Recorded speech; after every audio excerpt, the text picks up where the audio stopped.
And now the photo sizing exercise. This is a kind of a redo of the earlier image sizing exercise, image 1.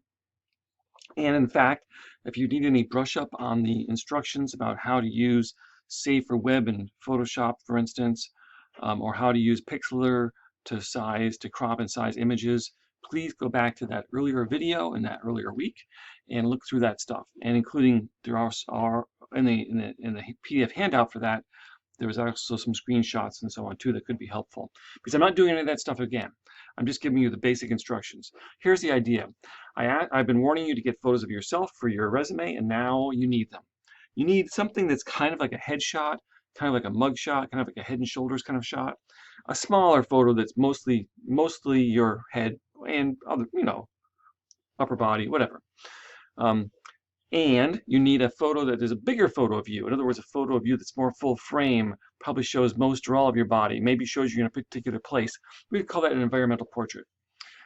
So one of the key things is to save and protect those images.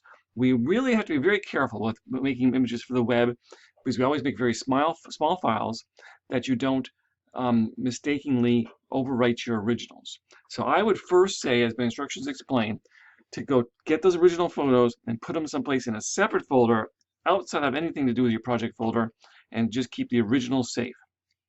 Okay, then you're going to make a project folder and a resource folder and a root folder as shown here. In your resource folder, you'll put copies of those original photos. I call that, in this example, of course, I called that resource folder originals. Of course, you make the folders. I don't see those folder names except for your root folder. So I suggest you call them just photo 1 and photo 2 for easy naming, but you can call them what you want.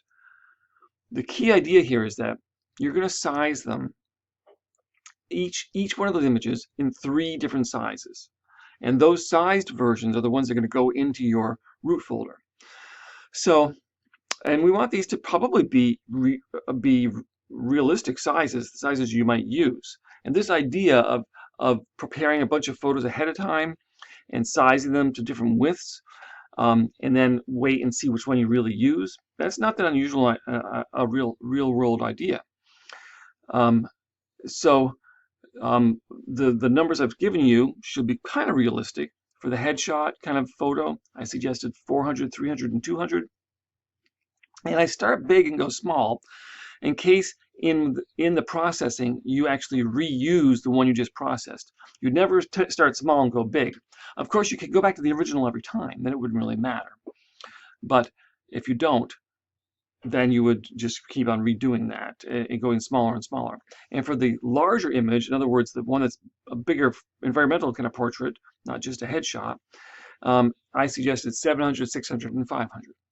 And you're actually going to use those numbers in the names. So you're going to make a copy called Photo 1 400, Photo 1 300, Photo 1 200. And those are all going to be gradually smaller resolution, smaller size versions of your Photo 1. Then you can do the same thing with Photo 2, but the numbers will be larger because it's a photo you would expect to use larger. Now, you don't have to make it, and there's no HTML documents in this exercise. There's nothing except your size photos. And then you're just going to go ahead and zip that folder and stick it up there. But hopefully but obviously keep those photos handy because you're going to be using them in your resume as you move ahead into Resume Final soon now. That is the end of those instructions there, but I did want to show you a couple of little things. This says in here, consider making any image improvements. Now, this is not a photography Photoshop class, but I will just tell you, and some of you probably know more about Photoshop and have perhaps practiced more with Pixlr than me. So if anything you want to do to improve your photo is a good idea, and this would be the time to do it while you're perhaps sizing it. First of all, you might want to do a crop, and remember the cropping exercise we showed here. You could crop to take out maybe this thing here, or maybe I'm not going to actually be stuck with, maybe I don't want it to be stuck at these numbers, at these this proportions. I could change that. I could double click to take the crop here. If I wanted to, whatever, I could make it bigger to look at it bigger. But the idea of if it needs cropping, this would be a good time to do it. Okay, good. So there's cropping, and you can go back and look at the cropping exercise, more about that. This is within resolution. There's certain other ways you can do this, and of course you can remove these numbers completely so you're not stuck with them. But 72 is what you're going to want. So you could do some cropping. Good. All right. Now the other things you might do, and this image doesn't necessarily need these things, but you might do something like image adjustments and go to levels. Levels, you can try auto, which I think sometimes helps a photo, and you can also use this in general to set the mid-range at lighter or darker. That's one of my suggestions. That's a commonly easy way to do a pretty good improvement on a number of images. I'm just going to cancel it because I don't think it necessarily needed it. Also, you could try some filters, sharpen. I like to use unsharp mask as far as for sharpening, but just sharpen is fine too. And you can play with these and see how you want. I think an amount of maybe, depending on the image, how much it needs. But if you're going to do anything that's going to look worse, then please don't do it. And you should be looking at the preview, and you can always say OK, but then you can always change your mind and say Control-Z also. So that's something you could do. And if you're working in Pixlr, by the way, I just found out that Pixlr is coming out with a new 2021 version. So hopefully they won't change too much from my earlier exercises, but at this point, this is the one I've got, so this is the one I'm using for my demos and so on. Okay, what am I going to do? I'm actually going to go to, I don't have a photo to use, I'm going to go to stock search, and I'm not looking for any particular thing. Oh, park is not bad though, I suppose. Maybe I decided that I want to use this one. I'm going to apply full HD and use this one. So I'm going to use this image.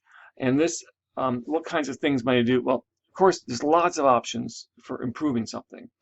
You could do an auto adjust here, or you could adjust brightness and contrast. If you know more about these things, you could adjust the color balance. I think auto adjust does do a generally overall improvement, perhaps. I just clicked on auto adjust.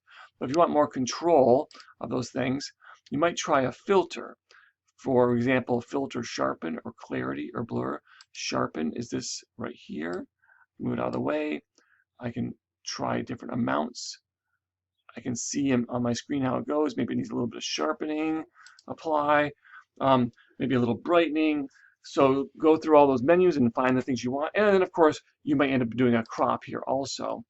And we're going to do a free without constraint, perhaps. And maybe we decided that we wanted to turn this into a vertical for some reason. I don't know. And then remember, I would click apply, not double clicking it because that screws it up if I want to do that. And I get the stupid ads showing up. Okay. All right. So that's a little bit of a look through that exercise. And remember, this is stuff you're really going to be using. So try to do your best on it to make it look better for your website.